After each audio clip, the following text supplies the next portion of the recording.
शैतान नूं तुहाडी पहचान होएगी। अगर तुसीं नॉर्मल होए शैतान दे सामने, शैतान नूं बोलोगे कि तू जा, बीमारी नूं बोलोगे कि जा, अगर तुसीं नॉर्मल हो अगे तां शैतान नहीं जाएगा, बीमारी नहीं जाएगी, क्योंकि तुसीं की नॉर्मल हो, सिंपल हो। तुसीं तुहाडे अंदर कुछ नहीं है, तुसीं खाली हो। खाड़े विच किन्ने जने खेडदे? 2 जने खेडदे आ। टहदा किहड़ा? कमजोर, जिहड़ा अंग नहीं जाणदा, जिहनूं घुलण दा तरीका नहीं है, वो हुंदा नाच, वो हुंदा डिगदा है। अन्याम किहड़ा लेके जांदा है? जिहड़े च ताकत है, जिहड़े च बल है, जिहड़ा जाणदा कि अपने पैरी नूं किद्दां डिगना है। Hallelujah, hallelujah. जिहड़ा जाणदा अपने दुश्मन नूं किद्दां डिगना है। आज विश्वासी क्यों छित्र खांदे आ बीमारियां तो? दुष्ट आत्मा तो क्यों छित्र खांदे हैं? वो सिर्फ हैगे ने सिर्फ अपने अगुए ते डिपेंड, पास्टर ते डिपेंड कि पास्टर प्रेयर करेगा, बस प्रेयर करेगा, आप जावांगे, प्रेयर करेगा, उस तो बाद वही जितेगा।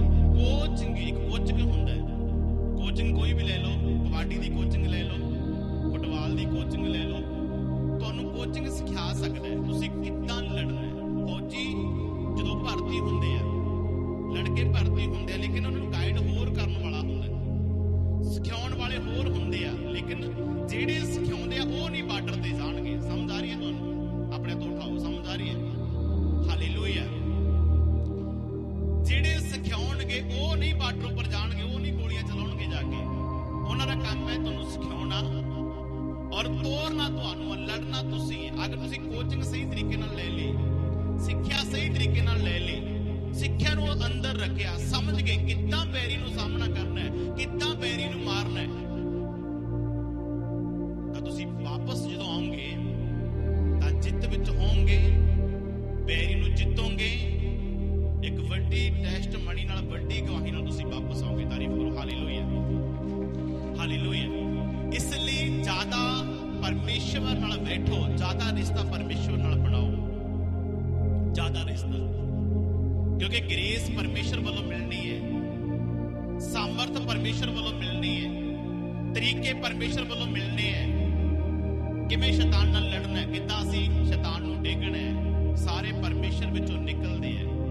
तां ही लिखिआ ना बाइबल च, तन अते आदर परमेश्वर दे सज्जे अते खब्बे हत्थ दे विच है। तन अते आदर दोनों चीज़ां परमेश्वर दे सज्जे हत्थ विच है। ताकत परमेश्वर दे सज्जे ते खब्बे हत्थ विच है। तुहानूं पता है कि जदों परमेश्वर प्रभु यीशु मसीह स्वर्ग नूं गया, यीशु मसीह मारिया गया, दबिया गया, तीसरे दिन मुर्दे विचों जिंदा होके आ गया। बाइबल दसदी है कि 40 दिन धरती उपर रहा, जिउंदा होण तो बाद कुछ क लोकां नूं यीशु मसीह ने दिखाई दिता। कुछ क लोकां नूं जिहड़े आत्मक लोक सी, जिन्हां दा गहरा रिश्ता सी प्रभु दे नाल, उन्हां लोकां नूं दिखाई दिता। अज हर एक विश्वासी ये बोले कि परमेश्वर तू मेरे नाल गल कर, परमेश्वर मैनूं अपना दर्शन दे, लेकिन हरेक नूं परमेश्वर अपना दर्शन नहीं देगा। परमेश्वर हरेक नूं सेम वरदान नहीं देगा, सेम मेरे वाली बुद्धि परमेश्वर नहीं देगा, सेम मेरे वाला गिफ्ट नहीं देगा। कुछ लोकां नूं जिहड़े उहदे नजदीक आ, जो उहदे नेड़े आ, उहनां नूं परमेश्वर वखरा अपना गिफ्ट दिंदा है, वखरी मुलाकात करदा। यीशु मसीह अपने चेलिਆਂ नाल रहिंदा सी, चेले यीशु नाल रहिंदे सी। और बाइबल सानू दसदी है कि यीशु मसीह तो पहाड़ उपर जांदा सी, कलीसिया नहीं जाती सी। बोलो कौन जांदा सी? कलीसिया नहीं जाती सी। किहड़े लोग जांदे सी? चुने हुए लोग। पात्र सहोरी दे चेले पहाड़ उपर जांदे सी। मत्ती दी इंजील च लिखिआ यीशु मसीह ने भीड़ नूं वेखिआ कि यीशु मसीह भीड़ तो डरदा नहीं सी।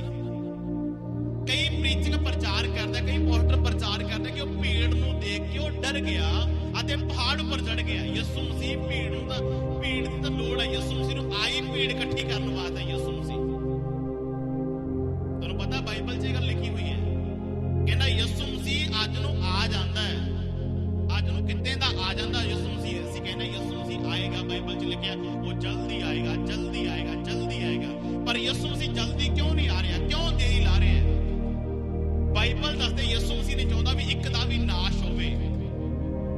परमेश्वर चाहता कि सारे लोग तौबा दी वल मुड़न, विश्वास करन, अपने पाप तो तौबा करन, फिर मैं आऊंगा। तारीफ करो, हालेलुया हालेलुया। कहना जिन्ना चिर घर घर कोने कोने मेरा वचन नहीं पहुंचेगा मैं नहीं आऊंगा। यीशु मसीह ने कहा, इहदा मतलब यीशु मसीह प्यार करदे, इहदा मतलब यीशु नूं पूरी दुनिया दी लोड़ है, पूरे लोकां दी लोड़ है। यीशु मसीह आई इसलिए सी कि संसार बचाया जाए। परमेश्वर ने क्या जगत नूं इन्ना ज्यादा प्यार किया, उन्हें अपना इकलौता पुत्र यीशु मसीह घल्लिया तां जो हरेक उहदे पर निजा करे नाश ना होए, वो बचाया। जी लिखिया संसार 5% नूं नहीं, 10% नूं नहीं, पूरे संसार नूं प्यार किया परमेश्वर ने। हालेलुया। यीशु मसीह 40 दिन धरती उपर रहा, 40 दिनों बाद ਉਹਦੇ ਲੋਕ ਆਲੇ ਦੁਆਲੇ ਬੈਠੇ ਹੈ, ਆਲੇ ਦੁਆਲੇ ਬੈਠੇ ਹੈ। ਯਿਸੂ ਮਸੀਹ ਉਹਨਾਂ ਨੂੰ ਸਿਖਾ ਰਿਹਾ ਪਤਰਸ ਉਹਨਾਂ ਨੂੰ ਜਾਣ ਤੋਂ ਪਹਿਲਾਂ। ਯਿਸੂ ਮਸੀਹ ਭੀੜ ਨੂੰ ਦੇਖ ਕੇ ਪਹਾੜ ਉੱਪਰ ਕਿਉਂ ਚੜਿਆ ਸੀ? ਕਿਉਂਕਿ ਯਿਸੂ ਮਸੀਹ ਜਾਣਦਾ ਸੀ ਯਿਸੂ ਮਸੀਹ ਦੇ ਆਮਣ ਦੇ ਦਿਨ ਨੇੜੇ ਲੱਗੇ ਸੀ, ਮੌਤ ਦੇ ਦਿਨ ਲਵੇ ਲੱਗੇ ਸੀ, ਜਾਨ ਦੇ ਦਿਨ ਲਵੇ ਲੱਗੇ ਸੀ। ਯਿਸੂ ਮਸੀਹ ਜਾਣਦਾ ਸੀ ਕਿ ਅਗਰ ਮੈਂ ਭੀੜ ਵਿੱਚ ਉਲਝ ਗਿਆ, ਇਹ ਲੋਕਾਂ ਨੂੰ ਵੀ ਦਰਸਾਉਣਾ ਹੈ, ਜਿਹੜੀ ਸਾਡੇ ਰਿਸ਼ਤੇਦਾਰ ਵੀ ਸਾਡੀ ਇੱਕ ਭੀੜ ਹੈ। ਸਮਝ ਆ ਰਹੀ ਹੈ ਤੁਹਾਨੂੰ? ਹਾਲੇਲੂਇਆ। ਹੱਥ ਉਠਾਓ ਆਪਣੇ। ਜਿਹੜੀ ਭੀੜ ਹੈ ਲੋਕਾਂ ਨੂੰ ਦਰਸਾਉਂਦੀ ਹੈ, ਭੀੜ ਨੂੰ ਦੇਖ ਕੇ ਭੱਜੋ। ਤੁਹਾਡੇ ਰਿਸ਼ਤੇਦਾਰ ਤੁਹਾਡੀ ਇੱਕ ਭੀੜ ਹੈ, ਤੁਹਾਡੇ ਲਈ ਤੁਹਾਡਾ ਮਿੱਤਰ ਤੁਹਾਡੀ ਭੀੜ ਹੈ, ਤੁਹਾਡਾ ਦੋਸਤ ਤੁਹਾਡੀ ਭੀੜ ਹੈ, ਤੁਹਾਡਾ ਕਮਾਂਡੀ ਤੁਹਾਡੀ ਭੀੜ ਹੈ। ਯਿਸੂ ਮਸੀਹ ਜਾਣਦਾ ਸੀ ਅਗਰ ਮੈਂ ਭੀੜ ਵਿੱਚ ਉਲਝ ਗਿਆ, ਜਿਹੜੀ ਗੱਲ ਮੈਂ ਆਪਣੇ ਚੇਲਿਆਂ ਨੂੰ ਸਿਖਾਉਣੀ ਹੈ, ਜਿਹੜੀ ਗੱਲ ਆਪਣੇ ਚੇਲਿਆਂ ਨੂੰ ਮੈਂ ਦੱਸਣੀ ਹੈ, ਉਹ ਨਹੀਂ ਦੱਸ ਪਾਉਂਗਾ ਮੈਂ। Hallelujah hallelujah. ਯਿਸੂ ਮਸੀਹ ਜਾਣਦਾ ਸੀ ਅਗਰ ਮੈਂ ਭੀੜ ਵਿੱਚ ਉਲਝ ਗਿਆ, ਜਿਹੜੀ ਗੱਲ ਮੈਂ ਆਪਣੇ ਚੇਲਿਆਂ ਨੂੰ ਦੇਣੀ ਆ ਔਰ ਦੱਸਣੀ ਆ, ਉਹ ਮੈਂ ਨਹੀਂ ਦੱਸ ਪਾਉਂਗਾ। ਅਗਰ ਅਸੀਂ ਭੀੜ ਵਿੱਚ ਉਲਝਾਂਗੇ ਤਾਂ ਜਿਹੜੀ ਗੱਲ ਪਰਮੇਸ਼ਵਰ ਨਾਲ ਕਰਨੀ ਹੈ, ਜਿਹੜਾ ਰਿਸ਼ਤਾ ਪਰਮੇਸ਼ਵਰ ਨਾਲ ਜੋੜਨਾ ਬਣਾਉਣਾ, ਉਹ ਨਹੀਂ ਬਣੇਗਾ ਅਗਰ ਅਸੀਂ ਭੀੜ ਵਿੱਚ ਉਲਝਾਂਗੇ। ਅਸੀਂ ਇਸ ਲਈ ਬੁਲਾਏ ਗਏ ਕਿ ਸਾਡਾ ਰਿਸ਼ਤਾ ਪਰਮੇਸ਼ਵਰ ਨਾਲ ਮਜ਼ਬੂਤ ਹੋਵੇ। ਅਸੀਂ ਇਸ ਲਈ ਬੁਲਾਏ ਗਏ ਕਿ ਅਸੀਂ ਪਰਮੇਸ਼ਵਰ ਦੇ ਰਾਜ ਵਿੱਚ ਵੜੀਏ। ਅਸੀਂ ਇਸ ਲਈ ਬੁਲਾਏ ਗਏ ਕਿ ਮੌਤ ਤੋਂ ਬਚਾਏ ਜਾਈਏ। ਹਾਲੇਲੂਇਆ। ਯਿਸੂ ਮਸੀਹ ਨੇ ਆਪਣੇ ਚੇਲਿਆਂ ਨੂੰ ਕੀ ਕਿਹਾ ਤੁਹਾਨੂੰ ਪਤਾ ਹੈ? ਮੈਂ ਕਹਿ ਰਿਹਾ ਸੀ ਕਿ ਅੱਜ ਅਸੀਂ ਸਾਮਰਥ ਪਰਮੇਸ਼ਵਰ ਤੋਂ ਕਿਦੋਂ ਪਾਉਣੇ ਆ? ਸੀ ਮੈਂ ਇੱਕ ਮਰੀਜ਼ ਲਈ ਪ੍ਰੇਅਰ ਕਰ ਰਿਹਾ ਸੀਗਾ, ਪਰਸੋਂ ਇੱਕ ਮਰੀਜ਼ ਆਇਆ, ਕਾਫੀ ਦੁਸ਼ਟ ਆਤਮਾ ਦਾ ਅਟੈਕ ਸੀ ਉਹਦੇ ਉੱਪਰ। ਸਿਰਫ ਮੈਂ ਨੀਚੇ ਆਇਆ, ਉਹ ਚੇਅਰ ਉੱਪਰ ਬੈਠੇ ਸੀ, ਉਹ ਸਿਰਫ ਮੈਂ ਨੀਚੇ ਆ ਕੇ ਸਿਰਫ ਏਦਾਂ ਹੀ ਕੀਤਾ, ਬਸ ਸਿਰਫ ਏਦਾਂ ਹੀ। ਦੁਸ਼ਟ ਆਤਮਾ ਖੇਡੀਆਂ, ਸਿੱਧੇ ਚੀਕਾਂ ਮਾਰਨ ਲੱਗ ਗਈਆਂ, ਬੋਲਣ ਲੱਗ ਗਈਆਂ, ਆਪ ਹੀ ਬੁਲਾਈਆਂ ਨਹੀਂ ਮੈਂ, ਤੁਸੀਂ ਕੌਣ ਹੋ, ਕਿੱਥੋਂ ਆਈ ਹੋ ਤੁਸੀਂ? ਮੈਂ ਸਿਰਫ ਇਹ ਹੱਥ ਕੀਤਾ। ਦੁਸ਼ਟ ਆਤਮਾ ਬੋਲੀਆਂ, ਅਸੀਂ ਇਹ ਅਸੀਂ ਬੋਹਾਂ ਟਿਕੜਾ, ਅਸੀਂ ਸਾਰੇ ਘਰ ਨੂੰ ਖਰਾਬ ਕਰ ਦਿੱਤਾ, ਨਾਸ਼ ਕਰ ਦਿੱਤਾ। ਮੈਂ ਕਿਹਾ ਮੈਂ ਇੱਕ ਵੀ ਗੱਲ ਪੁੱਛਦਾ ਕਿ ਜਾਣਾ ਹੈ ਜਾਂ ਰਹਿਣਾ ਹੈ? ਬਸ ਕਿੰਨੇ ਜਾਣਾ ਹੈ, ਨਿਕਲੋ। ਤੁਰੰਤ ਪਰਮੇਸ਼ਵਰ ਨੇ ਉਸ ਬੋਡੀ ਨੂੰ ਆਜ਼ਾਦ ਕੀਤਾ। ਤਾਰੀਫ ਕਰੋ ਪਰਮੇਸ਼ਵਰ ਦੀ। Hallelujah hallelujah. ਸ਼ੈਤਾਨ ਨੂੰ ਤੁਹਾਡੀ ਪਹਿਚਾਨ ਹੋਏਗੀ, ਸ਼ੈਤਾਨ ਨੂੰ ਤੁਹਾਡੀ ਪਹਿਚਾਨ ਹੋਏਗੀ ਜਦੋਂ ਤੁਸੀਂ ਆਤਮਾ ਵਿੱਚ ਹੋਵੋਗੇ। ਇਹ ਕੱਪੜੇ ਦੀ ਵੱਖਰੀ ਪਹਿਚਾਨ ਹੁੰਦੀ ਹੈ ਜਿਹੜਾ ਰੋਜ਼ ਸਰੀਰ ਦੇ ਉੱਪਰ ਪੈਂਦਾ ਹੈ। ਸਮਝ ਆ ਰਹੀ ਹੈ? ਹਾਲੇਲੂਇਆ। ਸਮਝ ਆ ਰਹੀ ਹੈ? ਜਿਹੜਾ ਕੱਪੜਾ ਰੋਜ਼ ਸਰੀਰ ਦੇ ਉੱਪਰ ਪੈਂਦਾ ਉਹਦੀ ਵੱਖਰੀ ਪਹਿਚਾਨ ਹੈ, ਜਿਹੜਾ ਸਰੀਰ ਉੱਪਰ ਨਹੀਂ ਪੈਂਦਾ ਉਹਦੀ ਵੱਖਰੀ ਪਹਿਚਾਨ ਹੈ ਕੱਪੜੇ ਦੀ। ਜਿਹੜਾ ਰੋਜ਼ ਸਰੀਰ ਦੇ ਉੱਪਰ ਪੈਂਦਾ ਜਦੋਂ ਉਤਰਦਾ ਉਹ ਪਾਣੀ ਵਿੱਚ ਜਾਂਦਾ ਹੈ, ਉਹ ਸਾਬਣ ਵਿੱਚ ਜਾਂਦਾ ਹੈ, ਉਹ ਸ਼ੈਂਪੂ ਦੇ ਵਿੱਚ ਜਾਂਦਾ ਹੈ, ਬੁਰਸ਼ ਲੱਗਦਾ, ਉਹਦੇ ਥਾਪਾ ਲੱਗਦਾ, ਉਹਦੀ ਧੁਆਈ ਹੁੰਦੀ ਹੈ, ਉਹ ਸਾਫ਼ ਹੁੰਦਾ, ਦਾਗ ਨਿਕਲਦੇ ਰਹਿੰਦੇ ਹੈ। ਹਾਲੇਲੂਇਆ। ਜਿਹੜਾ ਕੱਪੜਾ ਸਰੀਰ ਉੱਪਰ ਨਹੀਂ ਪੈਂਦਾ ਉਹਦੀ ਧੁਆਈ ਨਹੀਂ ਹੁੰਦੀ। ਸਮਝ ਆਈ ਤੁਹਾਡੀ? ਸਮਝ ਆ ਰਹੀ ਹੈ? ਜਿਹੜਾ ਕੱਪੜਾ ਸਰੀਰ ਉੱਪਰ ਨਹੀਂ ਪੈਂਦਾ ਉਹਦੀ ਧੁਆਈ ਨਹੀਂ ਹੋਏਗੀ, ਉਹ ਬੁਰਸ਼ ਕੋਲ ਨਹੀਂ ਜਾਏਗਾ, ਉਹ ਪਾਣੀ ਵਿੱਚ ਨਹੀਂ ਜਾਏਗਾ, ਉਹ ਸਾਬਣ ਵਿੱਚ ਨਹੀਂ ਜਾਏਗਾ, ਕਿਉਂਕਿ ਉਹਦੀ ਕੋਈ ਕਦਰ ਨਹੀਂ, ਕਿਉਂਕਿ ਉਹ ਸਰੀਰ ਉੱਪਰ ਨਹੀਂ ਜਾਂਦਾ। ਜਿਹੜਾ ਵਿਸ਼ਵਾਸੀ ਪਰਮੇਸ਼ਰ ਦੀ ਹਜ਼ੂਰੀ ਵਿੱਚ ਨਹੀਂ ਜਾਂਦਾ ਉਹਦੀ ਕੋਈ ਕਦਰ ਨਹੀਂ, ਉਹ ਕਦੇ ਵੀ ਧੋਤਾ ਨਹੀਂ ਜਾਏਗਾ। ਤਾਰੀਫ ਕਰੋ ਹਾਲੇਲੂਇਆ।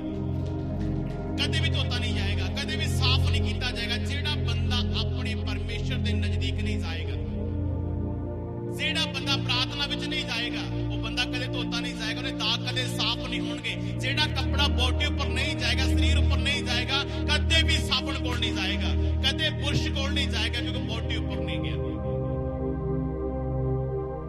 ਹਾਲੇਲੂਇਆ। ਬਾਈਬਲ ਦੱਸਦੇ ਪ੍ਰਭੂ ਯਿਸੂ ਮਸੀਹ ਨੇ ਕਿਹਾ ਤੁਸੀਂ ਉਦੋਂ ਤੱਕ ਬਾਹਰ ਨਹੀਂ ਜਾਣਾ, ਉਦੋਂ ਤੱਕ ਲੋਕਾਂ ਨੂੰ ਚੰਗਾ ਨਹੀਂ ਕਰਨਾ, ਉਹਨਾਂ ਚਿਰ ਭੂਤਾਂ ਨਾਲ ਪੰਗਾ ਨਹੀਂ ਲੈਣਾ, ਜਿੰਨਾ ਚਿਰ ਤੁਹਾਨੂੰ ਸ਼ਕਤੀ ਨਾ ਮਿਲੇ। ਲਗਾਤਾਰ ਤੁਸੀਂ ਪ੍ਰਾਰਥਨਾ ਕਰਦੇ ਰਹਿਣਾ। ਤਾਂ ਬਾਈਬਲ ਦੱਸਦੇ ਯਿਸੂ ਮਸੀਹ ਗਿਆ, ਜਦੋਂ ਅਸੀਂ ਲੂਕਾ 'ਚ ਪੜ੍ਹਦੇ ਨਾ, ਉੱਥੇ ਅਧਿਕਾਰ ਮਿਲਿਆ, ਪਵਿੱਤਰ ਆਤਮਾ ਨਹੀਂ ਮਿਲਿਆ ਸੀ ਮਾਤਰ ਸੂਰਿਆਂ ਨੂੰ। ਅਧਿਕਾਰ ਅਲੱਗ ਹੈ, ਪਵਿੱਤਰ ਆਤਮਾ ਅਲੱਗ ਹੈ। ਵਰਦਾਨ ਪਵਿੱਤਰ ਆਤਮਾ ਉਦੋਂ ਮਿਲਣਗੇ ਜਦੋਂ ਅਸੀਂ ਖੁਦ ਮਿਹਨਤ ਕਰਾਂਗੇ। ਅਸੀਂ ਆਪਣੀ ਯਿਸੂ ਮਸੀਹ ਨੇ ਆਪਣੇ 70 ਚੇਲਿਆਂ ਨੂੰ ਲੂਕਾ ਦੀ ਇੰਜੀਲ 'ਚ ਲਿਖਿਆ, ਜੋ 10 ਅਧਿਆਇ ਦੀ 17 ਪੜ੍ਹਦੇ ਆ, ਆਨਲਾਈਨ ਲਿਖ ਸਕਦੇ ਹੋ, ਹੋਰ ਪੜ੍ਹ ਸਕਦੇ ਹੋ, ਸੁਣ ਸਕਦੇ ਹੋ। ਯਿਸੂ ਮਸੀਹ ਨੇ ਅਧਿਕਾਰ ਦਿੱਤਾ ਕਿ ਨਾ ਜਾਓ, ਜਾ ਕੇ ਸਾਰੀਆਂ ਕੌਮਾਂ ਨੂੰ ਚੰਗਾ ਕਰੋ, ਭੂਤਾਂ ਨੂੰ ਕੱਢੋ, ਕੂੜੇ ਨੂੰ ਸ਼ੁੱਧ ਕਰੋ, ਇਹ ਕਰ ਦਿਓ, ਉਹ ਕਰ ਦਿਓ, ਤਿਗੜਾ ਕਰ ਦਿਓ, ਸਾਰੇ ਅਧਿਕਾਰ ਦਿੱਤੇ। ਉੱਥੇ ਲਿਖਿਆ ਅਧਿਕਾਰ ਦਿੱਤਾ। ਅਧਿਕਾਰ ਵੱਖਰਾ ਹੈ, ਵਰਦਾਨ ਵੱਖਰਾ, ਪਵਿੱਤਰ ਆਤਮਾ ਵੱਖਰਾ, ਸ਼ਕਤੀ ਵੱਖਰੀ ਹੈ। ਗਏ 70 ਚੇਲੇ ਗਏ, ਕਿੱਥੋਂ ਮਿਲੀ ਅਨੌਂਟਿੰਗ? ਯਿਸੂ ਮਸੀਹ ਤੋਂ। ਕੋਈ ਮਿਹਨਤ ਨਹੀਂ ਕੀਤੀ, ਉਹਨਾਂ ਨੇ ਵਰਤ ਰੱਖ ਕੇ ਪ੍ਰਾਰਥਨਾ ਨਹੀਂ ਕੀਤੀ, ਸ਼ਕਤੀ ਡਾਇਰੈਕਟ ਨਹੀਂ ਮਿਲੀ ਕਿਉਂਕਿ ਮਿਹਨਤ ਨਹੀਂ ਕਰਦੇ ਸੀ। 70 ਚੇਲੇ ਗਏ, ਭੂਤਾਂ ਨੂੰ ਕੱਢਿਆ, ਰੋਗੇ ਨੂੰ ਚੰਗਾ ਕੀਤਾ, ਖੁਸ਼ੀ ਨਾਲ ਵਾਪਸ ਆਏ, ਕਹਿਣ ਲੱਗੇ ਯਿਸੂ ਤੇਰਾ ਨਾਮ ਕਰਕੇ ਭੂਤ ਵੀ ਸਾਡੇ ਬਸ ਵਿੱਚ ਨੇ। ਤਾਰੀਫ ਕਰੋ, ਹਾਲੇਲੂਇਆ, ਹਾਲੇਲੂਇਆ। 70 ਚੇਲੇ ਆਨੰਦ ਨਾਲ ਮੁੜੇ, ਤੇਰਾ ਨਾਮ ਕਰਕੇ ਭੂਤ ਸਾਡੇ ਬਸ ਵਿੱਚ ਨੇ। ਅੱਜ ਠੀਕ ਹੈ, ਯਿਸੂ ਮਸੀਹ ਦਾ ਨਾਮ ਕਰਕੇ ਭੂਤ ਸਾਡੇ ਬਸ ਵਿੱਚ ਨੇ। ਕੁਛ ਨਹੀਂ ਕਰ ਸਕਦੇ ਸਾਡਾ ਪਰ, ਲੇਕਿਨ ਜਦੋਂ ਅਸੀਂ ਉਹਨਾਂ ਉੱਪਰ ਹੁਕਮ ਕਦੋਂ ਚਲਾਵਾਂਗੇ? ਅੱਜ ਵੱਖਰੇ ਉਹ ਠੀਕ ਹੈ ਸਾਡੇ ਅਧੀਨ ਨੇ, ਪਰ ਸਾਡੀ ਕਮਾਂਡ ਕਦੋਂ ਸੁਣਨਗੇ ਦੁਸ਼ਟ ਆਤਮਾ? ਸਾਡੀ ਆਗਿਆ ਕਦੋਂ ਮੰਨਣਗੇ ਦੁਸ਼ਟ ਆਤਮਾ? ਜੋ ਸਾਡੇ ਅੰਦਰ ਗ੍ਰੇਸ ਹੋਈ, ਪਾਵਰ ਹੋਈ, ਫਿਰ ਤੁਸੀਂ ਕਹੋਗੇ ਦੁਸ਼ਟ ਆਤਮਾ ਨਿਕਲ ਜਾ, ਫਿਰ ਨਿਕਲੇਗੀ। ਪਾਤਰ ਸੋਰੀ ਯਿਸੂ ਮਸੀਹ ਨੇ ਕਿਹਾ ਜਿੰਨਾ ਚਿਰ ਤੁਹਾਨੂੰ ਸਾਮਰਥ ਨਹੀਂ ਮਿਲੇਗੀ, ਜਿੰਨਾ ਚਿਰ ਤੁਹਾਡੀ ਸ਼ਕਤੀ ਨਹੀਂ ਆਏਗੀ, ਤੁਸੀਂ ਉਦੋਂ ਤੱਕ ਟਿਕੇ ਰਹਿਣਾ, ਉਦੋਂ ਤੱਕ ਪ੍ਰਾਰਥਨਾ ਕਰਨ ਵਿੱਚ ਲੱਗੇ ਰਹਿਣਾ। ਪਾਤਰ ਹੋਰੀ, ਯਾਕੂਬ ਹੋਰੀ, ਮਰੀਅਮ ਹੋਰੀ, ਬਾਈਬਲ ਦੱਸਦੇ ਕਿ 120 ਜਣੇ ਇਕੱਠੇ ਹੋ ਕੇ ਚਵਾਰੇ ਵਿੱਚ ਚਲੇ ਗਏ। ਕਿੱਥੇ ਚਲੇ ਗਏ? ਮੈਂ ਕਿਹਾ ਬੋਲੋ ਸਾਰੇ, ਕਿੱਥੇ ਚਲੇ ਗਏ? ਮੈਂ ਕਿਹਾ ਉੱਚਾ ਬੋਲੋ, ਕਿੱਥੇ ਚਲੇ ਗਏ? ਚਵਾਰੇ ਵਿੱਚ। ਬਾਈਬਲ 'ਚ ਲਿਖਿਆ ਉਹਨਾਂ ਨੇ ਲਗਾਤਾਰ ਪ੍ਰਾਰਥਨਾ ਕਰਦੇ ਰਹੇ। ਲਗਾਤਾਰ ਦਾ ਮਤਲਬ ਕੀ ਬਣਦਾ? ਸਮਝ ਆ ਰਹੀ ਹੈ ਤੁਹਾਨੂੰ? ਲਗਾਤਾਰ ਦਾ ਮਤਲਬ ਕੀ ਬਣਦਾ? ਕਿ ਜਿਹਦਾ ਕੋਈ ਮੰਨ ਲਓ ਕੋਈ ਸਿਰਾ ਨਹੀਂ ਜਿਹਦਾ। ਮੇਰੇ ਹਿਸਾਬ ਨਾਲ ਲਗਾਤਾਰ ਉਹ ਪ੍ਰਾਰਥਨਾ ਕਰਦੇ, ਲਗਾਤਾਰ ਮੇਰੇ ਹਿਸਾਬ ਨਾਲ ਕਿ ਉਹ ਬਾਥਰੂਮ ਕਰਨ ਵੀ ਨਹੀਂ ਗਏ ਹੋਣਗੇ, ਮੇਰੇ ਹਿਸਾਬ ਨਾਲ ਪਾਣੀ ਪੀਣ ਵੀ ਨਹੀਂ ਗਏ ਹੋਣਗੇ, ਜਿਹੜੇ ਹਿਸਾਬ ਨਾਲ ਬਾਈਬਲ 'ਚ ਲਿਖਿਆ ਹੋਇਆ ਹੈ। ਮੇਰੇ ਹਿਸਾਬ ਨਾਲ ਰੋਟੀ ਖਾਣ ਵੀ ਨਹੀਂ ਗਏ ਹੋਣਗੇ। ਉੱਥੇ ਲਿਖਿਆ ਲਗਾਤਾਰ ਉਹ ਪ੍ਰਾਰਥਨਾ ਕਰਦੇ ਰਹੇ, ਪ੍ਰਾਰਥਨਾ ਕਰਨ ਵਿੱਚ ਲੱਗੇ ਰਹੇ। ਅੱਜ ਵਿਸ਼ਵਾਸੀ ਕੀ ਕਰਦੇ? ਪ੍ਰਾਰਥਨਾ ਵਿੱਚ ਬਾਅਦ ਵਿੱਚ ਬਹਿੰਦਾ, ਪਹਿਲਾਂ ਟਾਈਮ ਪੀਸ ਘੜੀ ਵੇਖਦਾ ਕੀ ਟਾਈਮ ਹੋ ਗਿਆ, ਫਿਰ ਮੋਬਾਈਲ ਘੜੀ ਵੇਖਦਾ ਕੀ ਟਾਈਮ ਹੋ ਗਿਆ, ਫਿਰ ਘੜੀ ਵੇਖਦਾ ਕੀ ਟਾਈਮ ਹੋ ਗਿਆ। ਹਾਲੇਲੂਇਆ। ਲਗਾਤਾਰ ਬਾਈਬਲ ਦੱਸਦੇ ਕਿ ਲਗਾਤਾਰ। ਮੈਂ ਵਿਸ਼ਵਾਸੀਆਂ ਨੂੰ ਸਿਖਾ ਰਿਹਾ ਸੀ ਕਿ ਬਪਤਿਸਮਾ ਲੈਣ ਤੋਂ ਬਾਅਦ ਲਗਾਤਾਰ ਪ੍ਰਾਰਥਨਾ ਕਰਦੇ ਰਹੋ। ਅੱਜ ਵੀ ਤੁਹਾਡੇ ਕੋਲ ਮੌਕਾ ਹੈ। ਤੁਹਾਨੂੰ ਮਹਿਸੂਸ ਹੋ ਰਿਹਾ ਤੁਹਾਡੇ ਵਿੱਚ ਕੀ ਸਾਮਰਥ ਨਹੀਂ ਤੁਹਾਡੇ ਵਿੱਚ, ਤੁਹਾਨੂੰ ਆਪਣੇ ਆਪ ਨੂੰ ਖਾਲੀ ਲੱਗਦੇ, ਤੁਸੀਂ ਸੁਣੋ ਆਨਲਾਈਨ, ਅਗਰ ਤੁਹਾਨੂੰ ਲੱਗਦਾ ਕਿ ਅਸੀਂ ਖਾਲੀ ਹੈ ਜਾਂ ਦੁਸ਼ਟ ਆਤਮਾ ਤੁਹਾਡੇ ਉੱਪਰ ਅਟੈਕ ਕਰਦਾ ਹੈ, ਤਾਂ ਤੁਸੀਂ ਅੱਜ ਵੀ ਸ਼ੁਰੂ ਕਰ ਸਕਦੇ ਹੋ ਲਗਾਤਾਰ ਪ੍ਰਾਰਥਨਾ। ਅਗਰ ਲਗਾਤਾਰ ਦਾ ਮਤਲਬ ਕੀ ਹੈ? ਅਗਰ ਤੁਸੀਂ ਘਰ ਵਿੱਚ 5 ਜਣੇ ਹੋ, ਤੁਸੀਂ ਘਰ ਵਿੱਚ 4 ਜਣੇ ਹੋ, ਤੁਸੀਂ ਲਗਾਤਾਰ ਪ੍ਰਾਰਥਨਾ ਕਰ ਸਕਦੇ ਹੋ। ਅਗਰ 12 ਘੰਟੇ ਰਾਤ ਵਿੱਚ ਹੁੰਦੇ ਆ, ਰਾਤ 12 ਘੰਟੇ ਦੀ ਹੁੰਦੀ ਹੈ, ਦਿਨ ਅਤੇ ਰਾਤ 24 ਘੰਟੇ ਦਾ ਹੋ ਗਿਆ।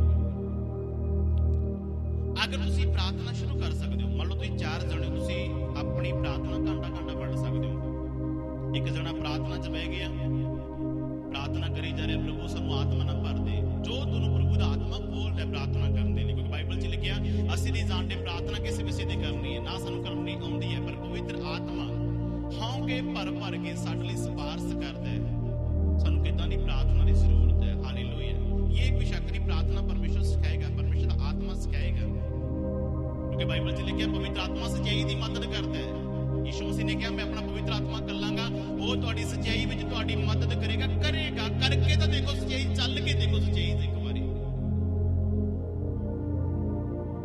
एक जना प्रार्थना कर रहे हैं, वो प्रभु तेरा थैंक्स सानू पवित्र आत्मा ने। दूसरा बंदा आवे, मैं एक बंदा 7 ਤੋਂ ਲੈ ਕੇ 8 ਵਜੇ ਤੱਕ ਬਹਿ ਗਿਆ, दूसरा बंदा उन्हें आना 5 मिनट पहला 9 ਵਜੇ 8 ਵਜੇ तक बह गया, 8 ਤੋਂ ਬਾਅਦ दूसरा टाइम आ गया, दूसरे विश्वासी का टाइम आ गया, वो आके सिर्फ वो काम ही नहीं कहना भी मैं आ गया तू उठ कड़, आके वो प्रार्थना शुरू कर दे, प्रभु मैं तेरी हजूरी च आ रहा। दूसरे बंदे को आप ही पता लग जाएगा कि ये बंदा हम प्रार्थना में आ चुका, उठेगा अपना काम शुरू करेगा। हालेलुया हालेलुया करके तो देखो परमेश्वर किवें तुम अपनी आत्मा नाल भरदा, करके देखो तुसीं। हालेलुया जो पातरस होना 120 जने, आज जरूरी नहीं कि असं 120 जने इकट्ठे होने हैं, बाइबल च लिखा मेरे नाम दे विच जिथे 2 या 2 तो वध जने इकट्ठे हो उत्थे मैं विचकार होवांगा। तारीफ करो हालेलुया हालेलुया। तुसीं घर च 3 जने बैठो, प्रेयर दे विच करो प्रार्थना, वेट ना करो किसी विश्वासी दी, प्रेयर करो। जदों करते रहे प्रार्थना तो बाइबल दसदी है कि जिथे वो बैठे सी प्रार्थना करने दे लई, वो अचानक ही एक गूंज आई, अचानक एक तूफान आया, ऐसा तूफान आया जिहड़ा कदे भी नहीं आया सी। बाइबल दसदी है कि वो सारे ने सारे पवित्र आत्मा नाल भर गए, अलग अलग उन्हां नूं अग दीयां जीभां दिखाई दित्तियां। तारीफ करो परमेश्वर दी हालेलुया। अलग अलग इतों प्रार्थना करने तो पहला पातरस डरदा सी, तो पहला आ प्रार्थना करने तो पहला तुसीं बाइबल की स्टडी करके देखो। पर चक्कर ये असीं बाइबल की स्टडी नहीं करते, ना ही सीखते हैं ते ना ही बाइबल की स्टडी करते हैं। असीं सामर्थ मंगदे कि प्रभु सानूं सामर्थ दे, मसा दे, अनाउंटिंग दे। उहदा तरीका है भाई जी, उहदा तरीका है किवें बरकत लेनी है, किवें सामर्थ लेनी है, तरीका बाइबल ये कहदा साडा बाइबल। हालेलुया। बाइबल दसदे कि वो पवित्र आत्मा नाल भरे, तब बहुत सारे लोग आए उन्हां पर टिप्पणी करने लई, क्योंकि अलग अलग जीभां दिखाई दित्तियां, अलग अलग बोलियां बदल गईयां। अनपढ़ पतरस वर्गे अनपढ़ सी, बिल्कुल अनपढ़ पतरस वर्गे बिल्कुल पुट्ठा साफ इंग्लिश में प्रार्थना करनी शुरू कर दी उन्होंने। हालेलुया। पतरस वर्गिया ने इंग्लिश में प्रार्थना, अन्य भाषा में प्रार्थना शुरू कर दी। लोग कहंदे जिहड़े देखण वाले सी कहंदे यार ये बंदियां ने शराब पीती है, ये बंदे ने नशा खाता है, ये ताही जीवन ने आए कर दिए ने, ताही ये पुट्ठा सीधा या बोली जाते हैं। अगर तुसी आम लोगों च अन्य भाषा च प्रार्थना करोगे कहण की करी जाते हैं ये। हालेलुया। लोग कहंदे ने शराब पीते, पतरस खड़ा होया उत्थे जोश विच, ओए भरावो कहना साडी कोई शराब नहीं।